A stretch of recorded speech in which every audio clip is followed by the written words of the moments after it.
are live. Hi. Hello, hello, hello.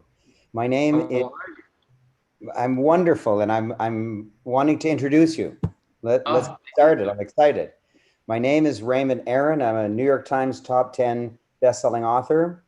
I'm an adventurer and a serial entrepreneur, and I've been a professional speaker on stage holding lectures and meetings for almost 40 years.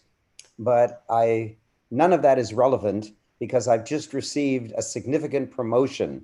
I am now the introducer, and I'm the introducer of a dear friend of mine, Meir Ezra, who is an inventor, a multi-deca millionaire by age 31. He is a dazzlingly brilliant teacher and has wisdom beyond what I ever could have imagined. I met Meir about 10 years ago, and I was startled by what he knew. And I challenged him and said, well, you can't say something like this always happens or this never happens. And I tried to challenge him. I tried to find counterexamples. I'm myself a scientist. I graduated as a physicist, so I'm trained to look for counterexamples and errors in someone's thesis. And I couldn't. And yet the wisdom he had, I'd never heard of before. It's like a whole new world that I'd never known before. Graduating as a physicist, I knew the physical universe really well. Turns out there's another whole universe, spiritual universe, that I didn't know much about. I thought it was religion. And Meir taught me this and introduced me to teachings that I'd never heard of before. And I'm dazzled by it. So I'm honored to interview you, Meir. So please say hello to our wonderful audience. Hey, hi, thank you. And you know what? We had a similar experience because when I met you, I knew that there are lots of very, very powerful speakers and people that can recognize truth. And you were a cut above. And that was quite amazing for me too. So we had a very similar experience. Well, you have extraordinary wisdom in your many areas of expertise. And thank you for saying that I have some wisdom in mine. And that's probably why we were attracted to each other. And so I've got some questions for you that are not easy. I have decided to challenge you with some toughies. No You ready? problem. Okay, Yes. no softballs. This is unfortunately a American metaphor. No softballs. It's going to be only hardballs. So here we go. So you're extraordinary. You've made an enormous, enormous amount of money by age 31. And your teachings are just so impeccable. And every word you say is the absolute, like 1,000,000% truth. It's startling. I've never heard anything like it. And so my question is, were you born this way? Like, did you just come amazing? Like, there's other people who came amazing, like people we know of, like Abraham Lincoln and Nelson Mandela. You know, there are people who just shine and they must have come that way. But if you came that way, then there's no hope for the rest of us. Like either you're born with the lucky star or you're not. So if you weren't just born that way, then when did it happen? Did it happen at age 2? Did you swallow a pill at age 9? Like, what happened? Did you come with it or did you make it? And if you made it yourself, then at what age and how did you do it? Morpheus. I met Morpheus and he gave me the, And what color pill did you take? don't remember.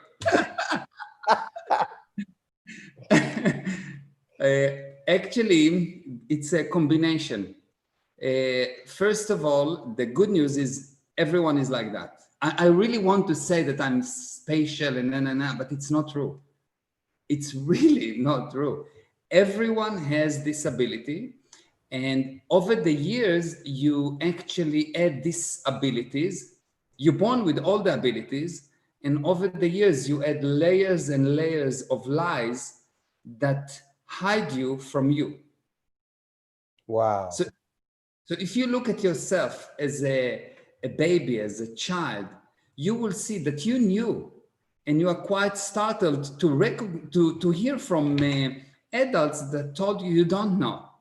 And I think the only difference between me and some other people is I was less susceptible to accepting this answer of you don't know. And I was just saying, no, I know. And I just didn't accept it. I didn't hear. I had a hearing problem probably. So every parent says repeatedly, maybe thousands of times, don't go that far. Stay near me. No, don't do that. No, you'll hurt your hand if you do that. No, you have to do this. You must vote. You must not do that. Be careful when you drive. Don't go over the speed limit. And so we get all these negative commands that restrict us. And you just decided at age, I don't know, 1 day that you're not going to listen to that. Well, how did you do that? So how did I do that was really interesting because I remember one thing that happened that was really fascinating for me. When I was 2 years old, I remember a discussion that my parents had, and they were fighting about something. And I was really looking at that, and I said, I remember that I said, they're both right, and they both make the other person wrong. I had this thing in my mind. I remember the discussion like it is today. And at that moment, I decided that the effort to be right is what will make me wrong. So I didn't try to be right with others or with myself. When someone told me, you don't know, I said, good, thank you for telling me. And I didn't take anything out of it. It was, I knew that what they say is not what they mean. I just knew from this discussion, I had this thing, I knew it's not true. I just knew it's not true. And I had this realization that there is no right and wrong. There is a confusion between the word truth, right, wrong. There's a massive confusion. People think that truth is right. Truth is not right. If I'll tell you the truth for 20 minutes about anyone in the street, they will go and kill themselves. People will kill themselves if I'll tell them the truth about them, yes? So the truth is not right. And right is not right or wrong. Right is only right. Right is only right. But most people think that in order to be right, someone needs to be wrong. Mm-hmm. And I had this realization because I saw that about right, that right is only right. But yet people confuse it and make others wrong to make them right.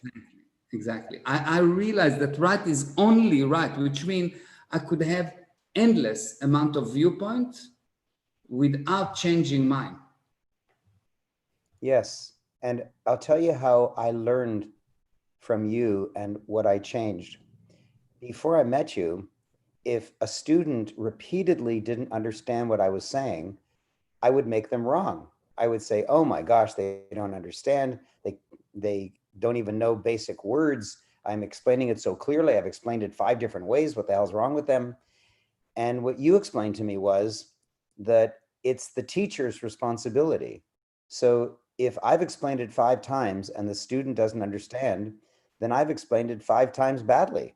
So wake up, Raymond, and explain it correctly. And suddenly, all of my upset, not anger, but all of my anxiety or frustration or negativity that I put on the heads of my students who were slow went. They just went. Because if they said, I understand, I said to myself, not, boy, they're wrong, and not, I'm wrong. I just said, well, let me do it again. So I didn't make anybody wrong. I felt wildly better. And I was right and they were right. I was right that I didn't explain it well. They were right that they didn't understand it. Nobody was wrong. Everybody was happy. But I changed enormously because I used to have anxiety on stage when I was teaching. So I really appreciate it. I really, really appreciate it that I learned that. And Meir, many times people compliment me on how patient I am. And I take the credit for it, but it's actually from you. It's true, and it's true. It's true. You should.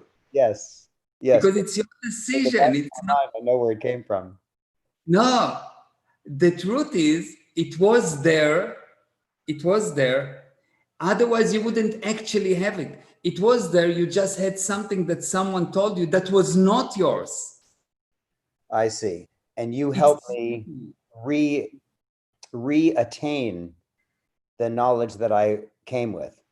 Yeah, I just removed someone else. I help you to say, oh, that's not me and this is me, because you selected who is you.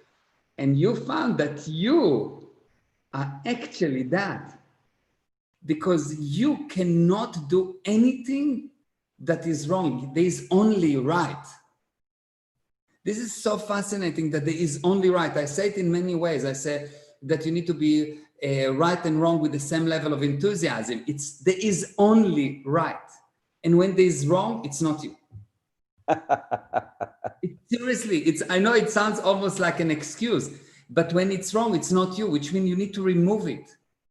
And when you find underneath that lie is something beautiful, that's like what you're describing.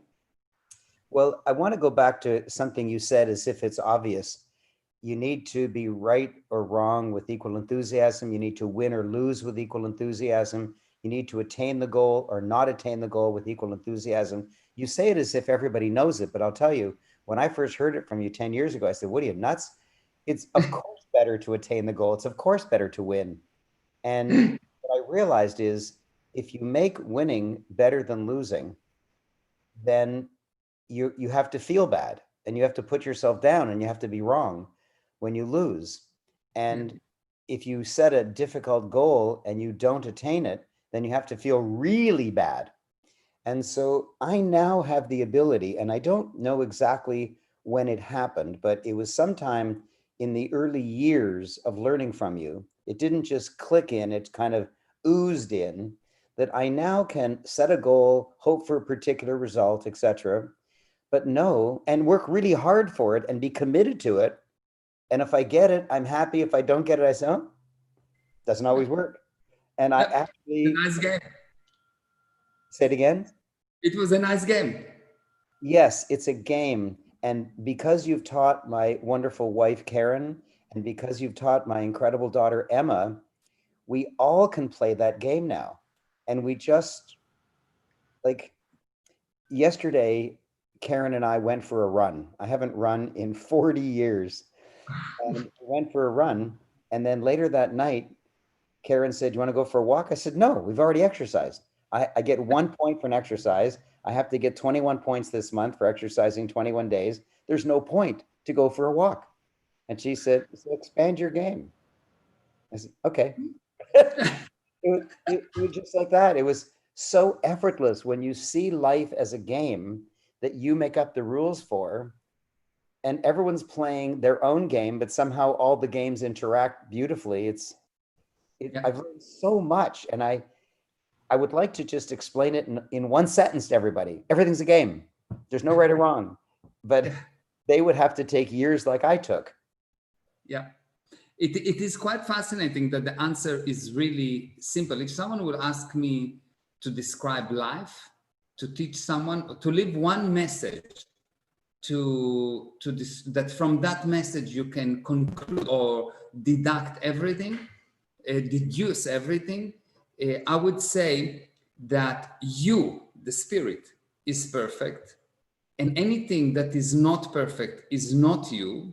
But for as long as you allow everyone else to be as perfect as you.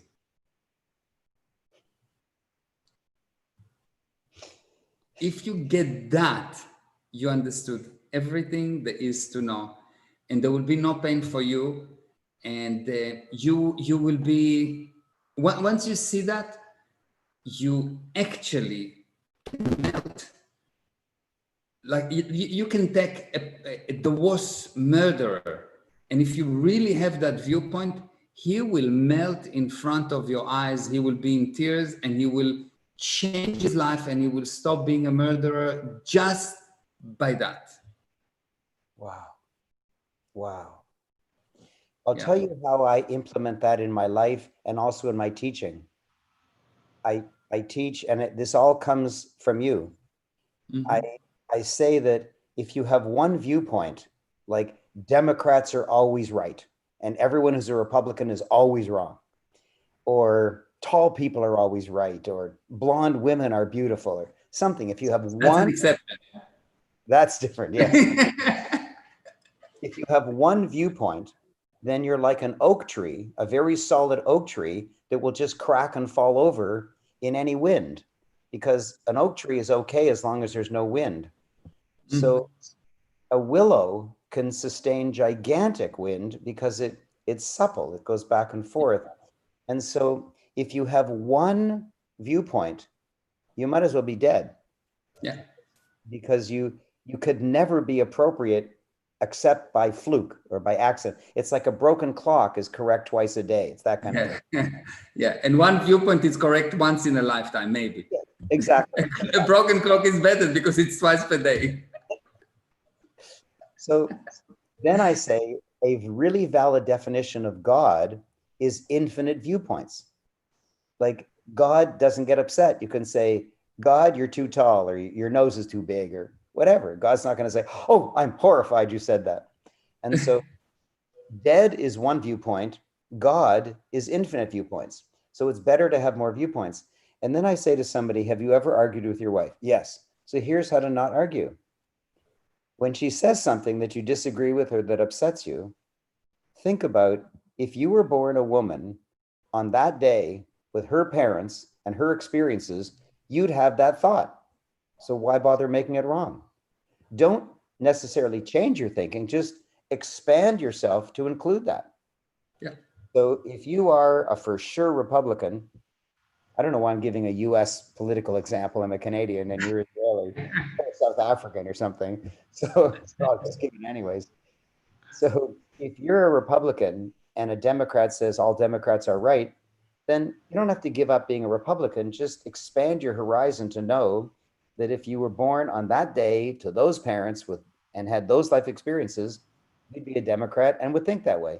And so when Karen gets upset at me, which happens, then I just expand my horizon to take in what she's saying instead of resisting it or fighting it. And I then bring two people up on stage. No, I bring a person up on stage, typically a woman, and I say, tell me why you're mad at me. I'll be your husband. And then we get into this rage and we're shouting back and forth. So we do it the quote normal way. And then we redo it the way you taught me. And she says, why do you leave your socks on the ground? And you came late and I asked you to get home early. And I said, wow, you're right. I did that. And all of a sudden, she's got no energy. Like the entire argument dissipates within seconds. Yeah. It's really shocking. And so I've learned so much from you. And I can't believe that everything you say is so valid. Like, I can't find any chink in that armor. There's nothing. Like, you've never once said to me, well, you know, Raymond, you're right. Sometimes it doesn't work. I've never before I die, maybe I'll hear that from you. I always say there's one exception, your wife. The wife is an exception. Everything that I say is not true for the wife.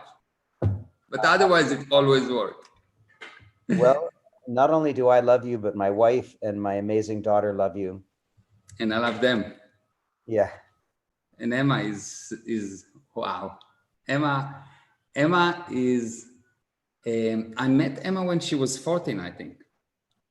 Probably that because she's 19 tomorrow. Oh, wow. Yes. Happy birthday, Emma. I think I met her when she was 14. If I'm not mistaken, she was 14. Yes, I think 14 or 13, something like that. And something amazing happened with Emma when I met her. I saw her and I immediately saw that it's that small age where usually, you know, children, teenagers become cuckoo. I saw the highest responsibility I ever seen in anyone. Oh my God. Anyone. And it's not that she was, I don't know, the best student, or I knew her. I didn't even know her. I just saw her and I just knew that this person has such a high level of responsibility that I never met someone like that. Not at that age and not at any age. I heard about other people, but I never met someone at that level of responsibility. And that was amazing. I remember a very, very funny thing that happened in one of your classes. When people put their hand up, you always stop and you always listen to their questions. But when Emma puts her hand up, you stop like instantly. And she asks such dazzling questions. The adults are always amazed. Well, one time her mother came to pick her up early and everyone was horrified that Emma was leaving. It's like we lost our leader. And one of them said, Emma, leave us some questions. Yeah. It was so funny. Like they needed her questions. And Yes. yeah, it was very funny. She had amazing questions and always two Yeah. questions. She introduced this thing. I have two questions. She never asked one.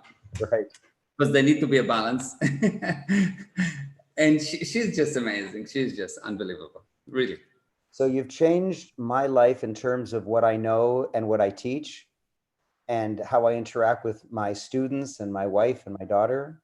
And you've changed my wife's life. She's studying from you and studying directly from where you get a lot of your wisdom. And Emma has changed her life. She attended the school that you recommended. It's so trite to say you changed my life. A lot of people say that, but I know hundreds of ways in which my life and a lot of the people around me are like fundamentally different because of what you've taught. Anyways, Wow. There's an important thing that you want to talk about. There's some reason for this gathering. What is it you want to reveal to the audience? What is it that I want to reveal to the audience? I want to tell you that tomorrow,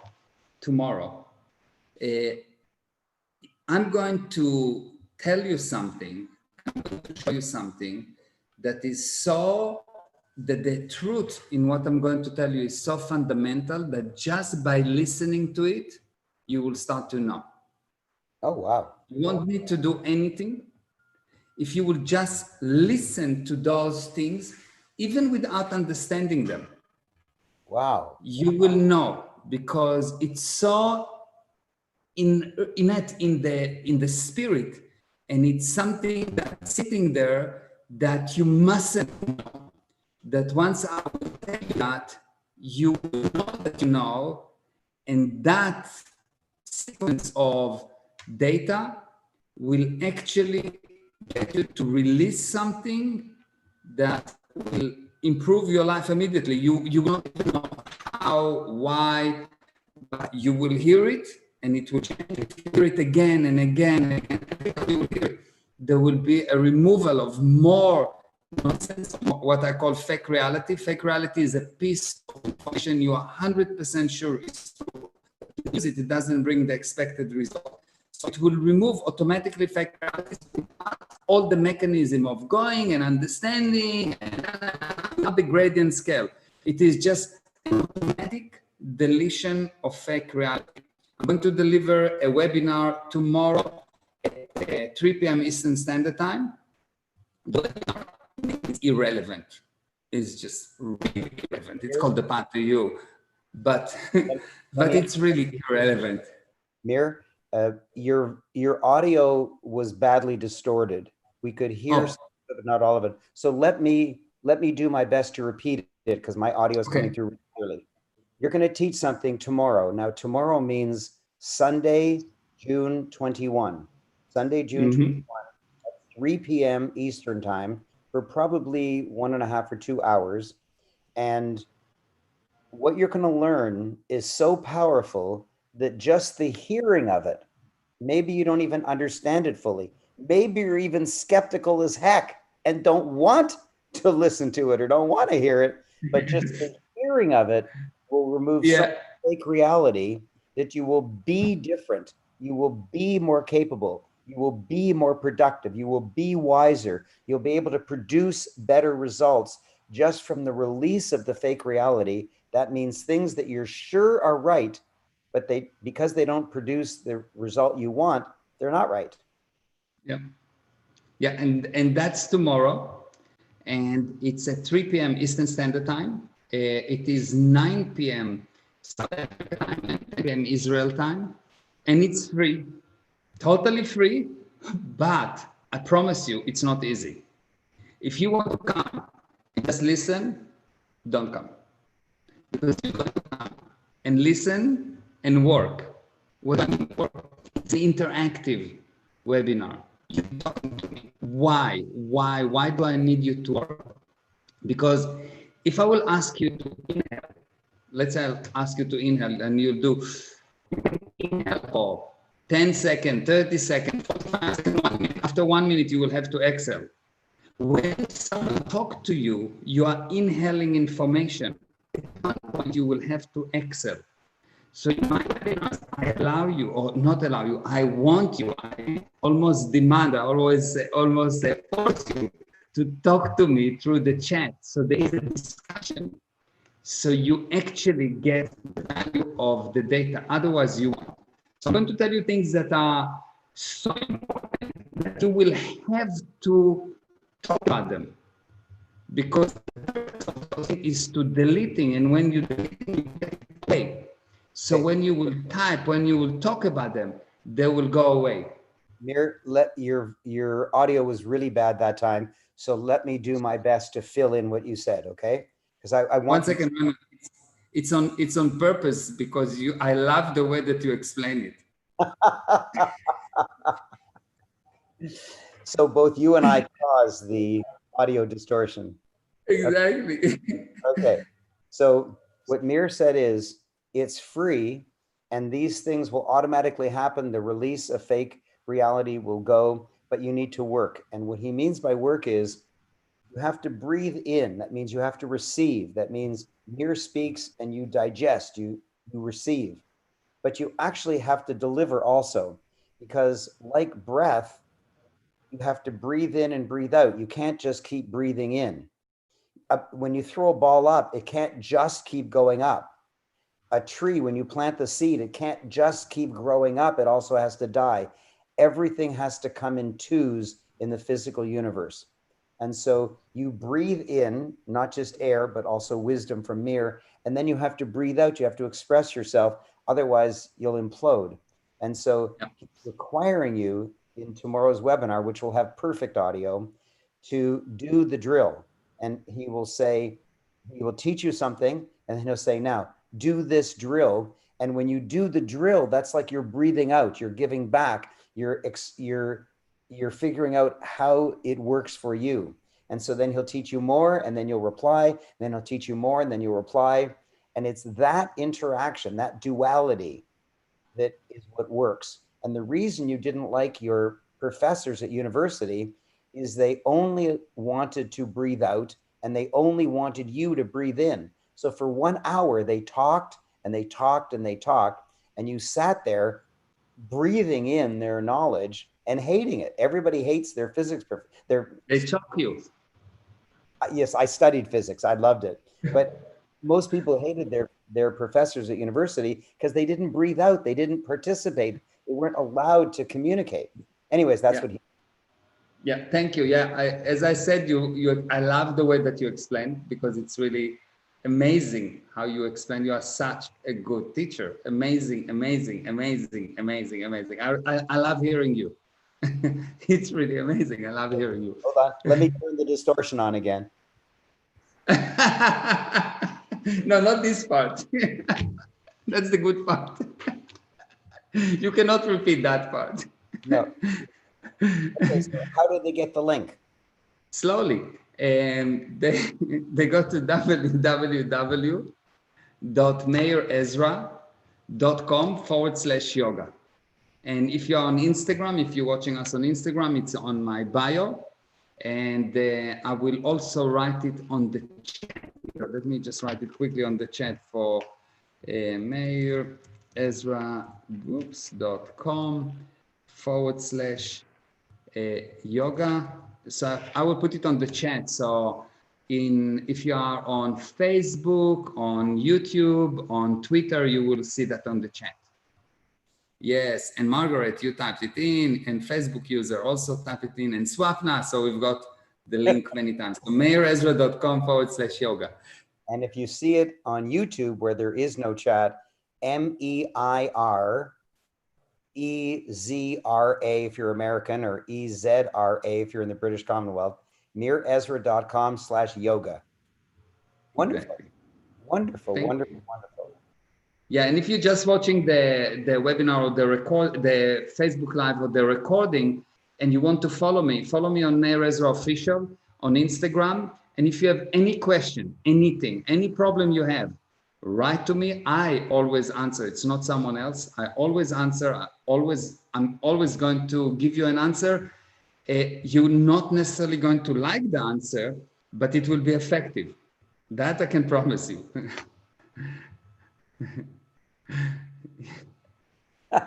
I remember when we first met, Meir, and you said some things that really pissed me off because you were absolutely sure of something I'd never heard of before and couldn't even believe. And we met from 10 p.m. till 2 a.m., 4 hours every night for 2 weeks until I gave up. And I said, okay, I can't find any problem with it. I can't find any armor. I give in. I love you. I'll follow you. I want to learn from you. But boy, was I a tough cookie. Yeah, but it was good. It was good because you looked for yourself. You didn't just accept something. You made it your own. Yes. You didn't just take what I say. You actually made it your own. So you came up to your own viewpoint and your own conclusions, because I think how I define learning is not a process of adding data. Learning is a process of deleting data. Mm. And I just help you to delete the data, and then you get to know, because just by me telling you that you need to learn, immediately I make you wrong. Just by you coming to a lesson, even if you are willing to come, it's already I make you wrong, because I hint that you don't know, and it's a lie. I immediately add a lie because the spirit knows.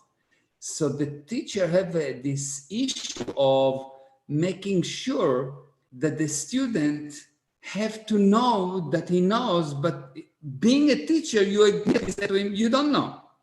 Yeah, it's a tough job. It's a tough job to Yeah. get students right, but also to give them knowledge, but not too much, because they have to breathe out. And you also have to get them to understand that they already know it. You're just getting rid of the wrong stuff.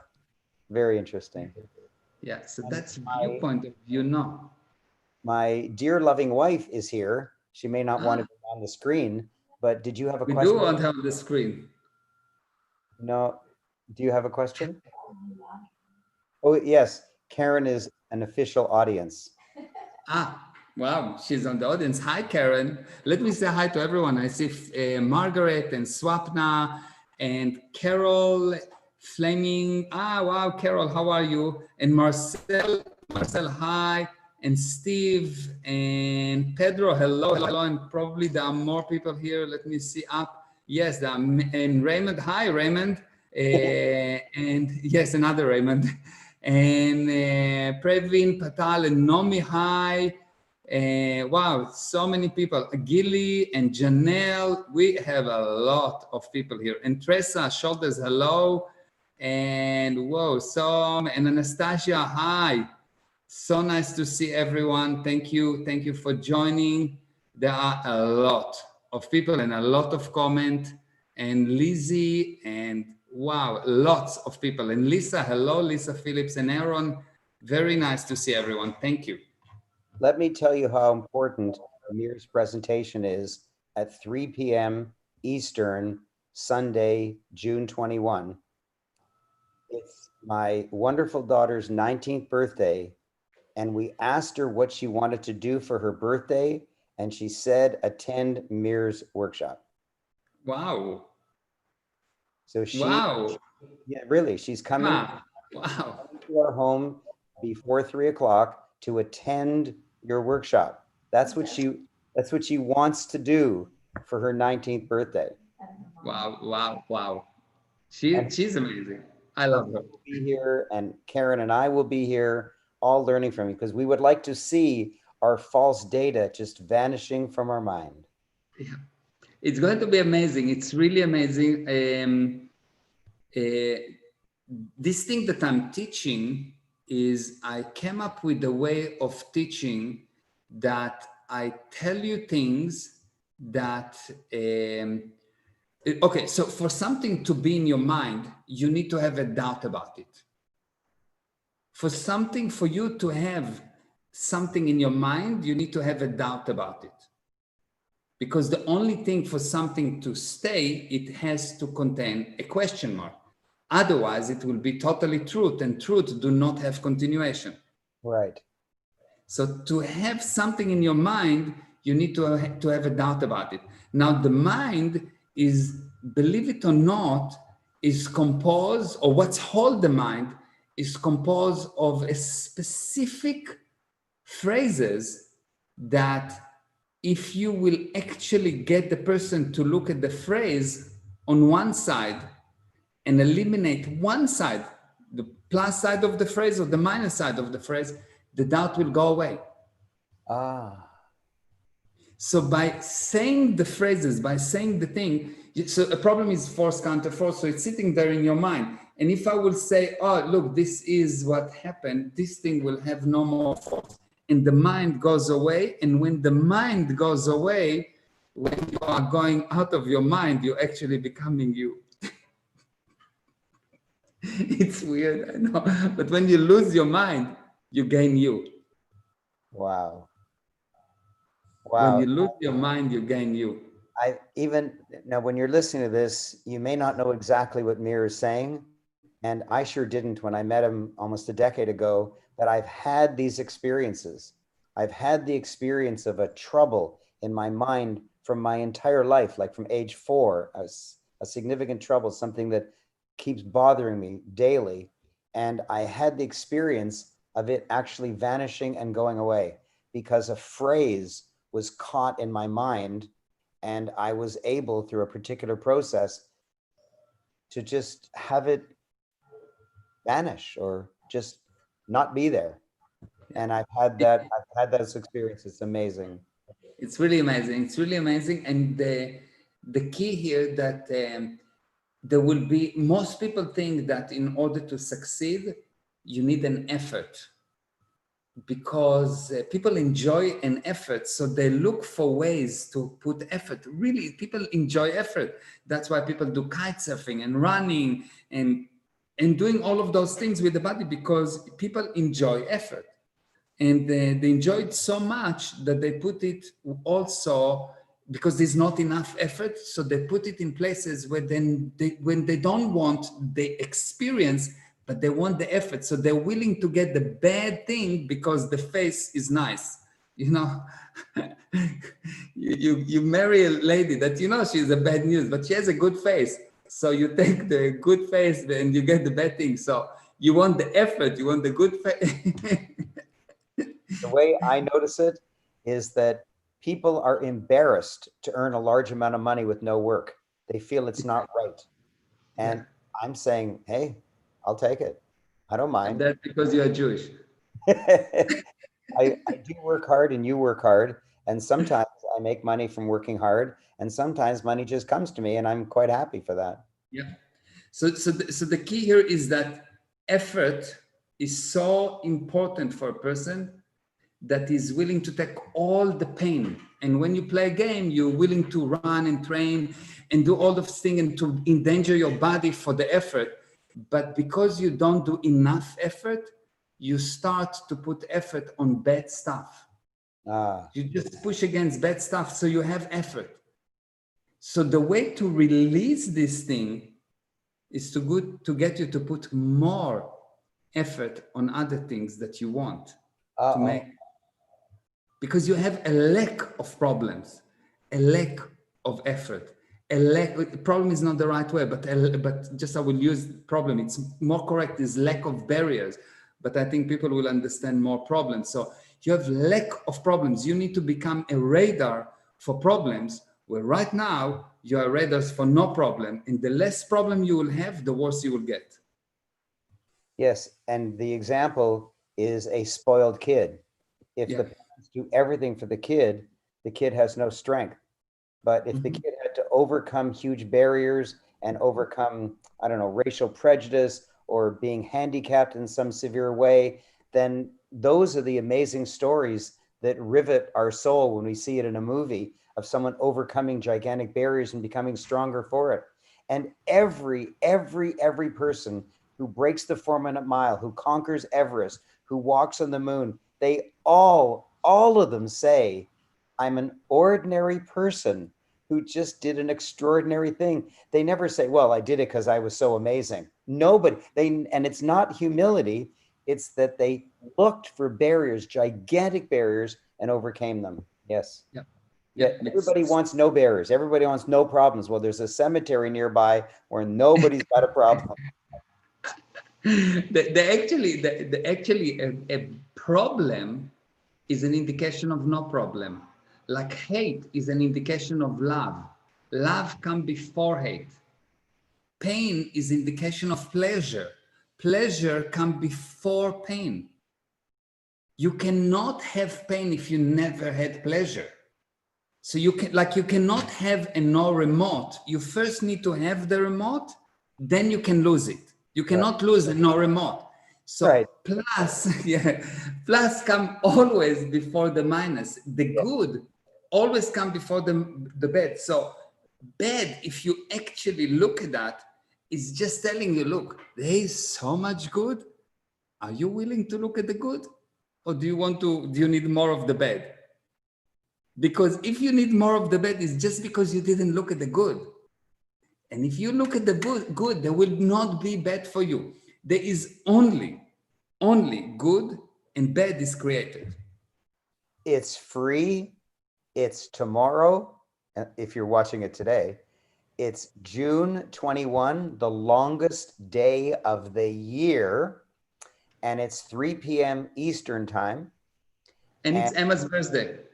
And it's Emma's birthday, and she'll be there. So she can be a sidekick, she can be a fellow audience member with you. And it's Meir Ezra, MEIR EZRA, meirzra.com/yoga, YOGA. Tune in, enjoy it, and your false data will just go away. And all you have to do is listen. Even if you don't believe it, even if you're skeptical, you have to listen and do the drill. Yeah. And do the drill. And Meir says it's not going to be easy, but the reward will be gigantic. Thank you. Thank you. meirzra.com/yoga. Yes, thank you very much, Raymond. You are amazing. I love you. I admire you. I'm so happy you're in my life. All your family. Yes. Yes, and we feel exactly the same about you and your family. In fact, our daughters call each other sisters. They went to the same school. Like, can you believe it? And we're roommates. And yes. Yes. Unbelievable. And we'll see Thank you. We'll see you within 24 hours. I love you. Okay, I love you. Bye, bye, bye. Bye bye.